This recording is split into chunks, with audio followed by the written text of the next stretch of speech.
For years, golfers have asked for one thing: a proper Ghanaian national team. Now, the Ghana Golf Association has responded. But the real question is this the right way to select it? Welcome to the first episode of the Clubhouse Breakdown. Here with me, Selassie Achiriko, on the Clubhouse Report with Selassie. Today we are breaking down whether this is fair, realistic, and what it means for Ghana Golf moving forward. So about a week or two ago, the newly appointed tournament director of the Ghana Golf Association, Isaac Ninakwa, shared with all clubs and golfing platforms a Google form on the criteria upon which new players are going to be selected to the national team, which is a novel thing. He said the form was to be filled by players who wanted to be part of the qualifiers for the national team. So they are going to actually play qualifiers for players to be selected to the national team. And then there were a set of criteria given as to how the selection process would be like. So I would like to take you through what some of these criteria or what the GGA is proposing. So for one of the most important things they are asking for is you need to be a Ghanaian citizen. You need to have an active GGA ID, which means you should be a fully paid up member at your golf club. They also have a handicap requirement. For men, you need to be handicap 5 and below, so 5 to 3 plus. That's what they are asking from handicap 5, handicap 4, 3, 2, 1, 0, plus 1, plus 2, plus 3. And then for the women's team, you need to have a handicap of 0 to 12. And then they're also saying the medical fitness, you need to be certified medically to be able to participate or be part of this qualifiers. One of the other criteria is that you need to have featured in 5 to 8 GGA recognized tournaments in the last 12 months. So for me, I think on paper, this looks structured. It rewards activity, but not just reputation. So I think it looks structured. That's one side of the argument for me. So according to the GGA, the deadline for filling out this Google form is February the 20th, which is Friday. February the 20th is a Friday. And the link to registration would be in the description. So make sure to check it out if you are an amateur golfer that falls within the criteria stated. Now let's get into the key talking point. Let's take the point one after the other. So if you look at what they are asking for with regards to the handicap system, for you, the audience, you can tell me in the comments if you actually think handicap 5 to plus 3 is too narrow or it's fair enough. I know we want competitive players in our national team, but my argument would be how many scratch golfers do we have within that handicap space? And I know over the past year, the scratch events organized are for people with handicaps from handicap 9, right? Handicap even 10, 9, and below. So are we eliminating those to just make room for national team players to be 5 to plus 3? And is it too narrow? And how many players can we be finding those players? And how many of those players are actively participating in tournament? Looking at what the financial barriers have been for such players. So the argument is, if your handicap rule eliminates half of your competitive pool, are we building a team or are we shrinking the pipeline? That's where I want us to look at this from. But I think, again, don't take this the wrong way. I think it's a very, very, very structured way of selecting. I think we are looking to compete with those out there. Another one of the criteria given is that you need to have participated competitively in at least 5 to 8 GGA recognized tournaments within the last 12 months, which is 1 year. And what are these tournaments? So I'll give you what they share.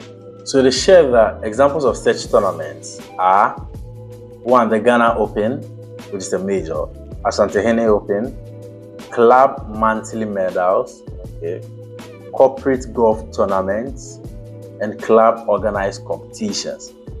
And then they said further details on the qualification process and schedules will be communicated to shortlisted players. Okay, so then back to my argument. What about the players based abroad? So let's look at it this way. You are a registered member of your golf club at Chimota, Center of the World, Suta, wherever. But what if you are abroad? Are those tournaments going to be recognized by the GGA? Especially if you don't miss the 5 to 8 tournaments played here in Ghana. Are the tournaments supposed to just be played in Ghana, or are we going to consider tournaments also played outside? That's one of the argument for me. And also, are we also considering financial barriers for players who are not able to participate in more than the 5 to 8 tournaments played last year?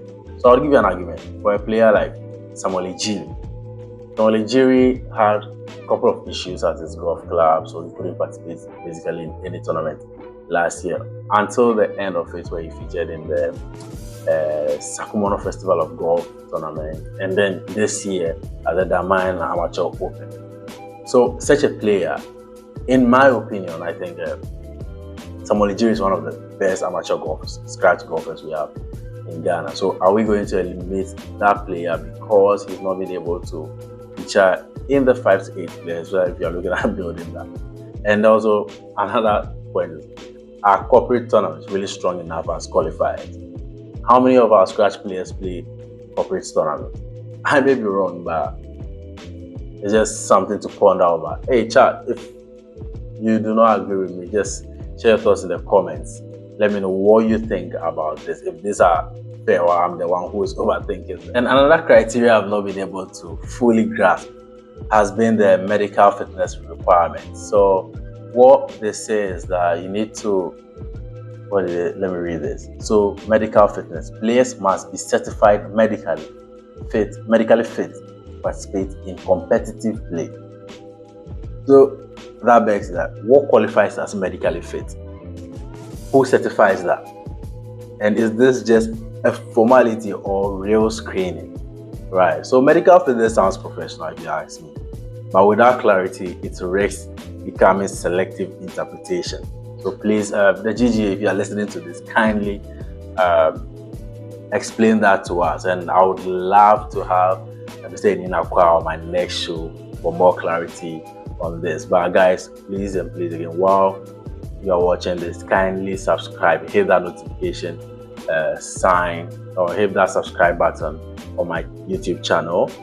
Turn on the notifications to stay updated on all my uploads. And guys, support the journey. Gun to my head, or someone connects me to a who and says, name your players who you think might be eligible right now. I think it may not be difficult to tell who might be eligible based on this criteria, honestly. But let's say based on recent performances, that's the year under review, that's over the past 12 months, and activity levels, we are likely looking at players who have consistently competed, as like they said, the Ghana offers Shantahini and then major club medals. I would say, if we look at the World Amateur Golf ranking for Ghana, our top 2 highly ranked players, Kingsley Afo, Christopher Mbi, definitely would feature in this team. They also represented Ghana at the just ended RNA Amateur Championship in South Africa. Who else for 5+ tournament? I think Ricky Hetubis, he featured prominently last year after coming to Ghana from September to January 2026 years. So yeah, he falls in that category. Kasim Jibril, he won the Tafu Open as well. They are very competitive. Would I say James Akwabwa from the Western Region Suta Golf Club? Very, very, very, very good player. Who else? I think I'm struggling with this, but I think you have a fair idea of the caliber of players we are looking at to feature in that. I think it's called Charles Jikunu of Achibota Golf Club. He's older, but I think the national team experience and all that, why not? That's it. to register. So those are players I'm looking at in that category. But let me know in the comment section your top 5 players you think should be on the national team, guys. So yeah, my final point on all this would be that I think the idea is strong to create a national team. I think when we went to the South Africa Amateur Championship game, right, once we got there, we saw the level of competition. Nobody would advise us to be able to start something that would bring the next generation of golfers to be able to compete at that level. So the idea is strong, if you ask me. The execution will determine whether this builds a true national team or just creates another elite circle where people benefit off it and not the real player. So yeah, if you are serious about competing with the North and Southern Africans, the system must not only select the best, it must also develop the next, which is why I have, in my opinion, a little issue with our handicap system, like narrowing it down, looking at the fact that we don't have competitive players within that range of handicap currently playing because of financial barriers and tournaments and all that. So yeah, I would need to consider that as well. But again, as we've been discussing today, it's all about the newly presented criteria for selecting the national team. Like I said, is this the right way to select Ghana's national golf team? Drop your thoughts in the comments. This is the Clubhouse Breakdown. Don't forget to subscribe to the Clubhouse Report with Selassie and stay updated. Cheers and see you in the next episode. Bye-bye.